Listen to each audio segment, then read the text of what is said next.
Hello and welcome. This is View from the Top. I am Modele Sharafa Yusuf and I'm delighted that you could join us today. I'm also delighted to be welcoming to View from the Top Professor Viola Onwuliri, the Minister of State 1, Foreign Affairs. Is that how to pronounce it? Minister of State 1. Minister of State 1, Foreign Affairs, and President of the Global Power Women Network for Africa. Thank you for joining us, Honorable Minister. Thank you, my dear. Before we launch into our conversation, here are a few things I'd like you to know about Professor Onwuliri.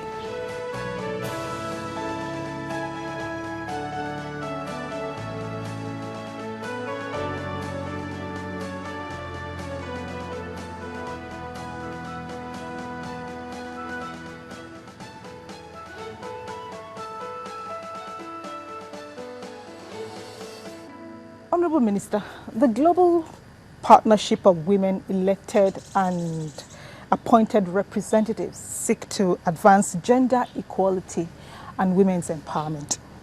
Women have been seeking equality and empowerment for as long as I can remember. What's holding women back?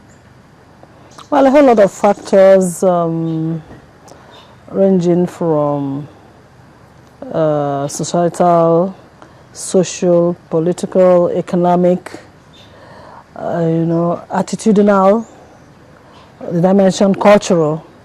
So a whole lot of things interplaying to hold down women, including some innate issues about women themselves. Some innate issues like what? Well, lack of self-confidence, lack of self-value, subjugation by what the society feels about them. So that you find out that women don't feel able to do a few things because society feels they cannot do them. And so from the beginning, you've defeated your purpose. And even when you try to educate some of this class of women, you find out that they are not able to come up to take on such responsibilities as we are talking about. So there are a whole lot of factors, like I said, coming together to hinder progress in that direction. But in your opinion, is equality something to be granted or something to be taken? Both. Equality is something to be granted, equality is also something to be taken. In terms of, instead of taking, you also have to be psychologically prepared to take what you think you should take. And if you're not psychologically prepared, if you're not psychologically tuned, if you don't understand that you need to take these things or that you need them, then it becomes a problem. In terms of granting, which is another main area, the global community is talking about, what is the perception of government? What is government doing to help women achieve this? The world has given itself the MDGs. The world has given itself affirmative action. The world has talked a lot about women. The UN has, as one of its indices of development, mission development, gender parity and all that. Where do we stand? Where are governments? Are they accountable in these respects? Governments of the world have signed agreements and,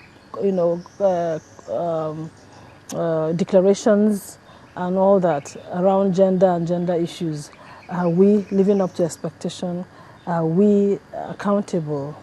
Can we say yes? These signatures we put together, we've been able to do something, we've been able to implement. We're just talking and paying lip service to women and women issues.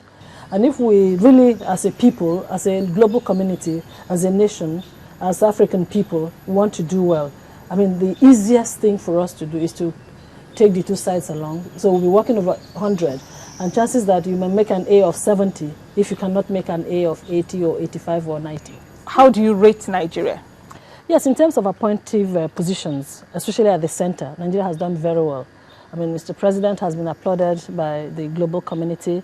We stand tall anywhere we travel. Those of us in the Ministry of Foreign Affairs, anywhere we travel to, we make bold to say, this is what our president has done. This is what he has done for women. The other day, the public presentation of the book on Champions of Jonathan, Champions for Women, was presented here. In the State House. Beautiful. Many of the appointments that Mr. President has done in favor of women. 13 female ministers in key ministries, the Chief Justice of the Federation, that of the Court of Appeal, different areas, vice chancellors, commissioners of police, you know, many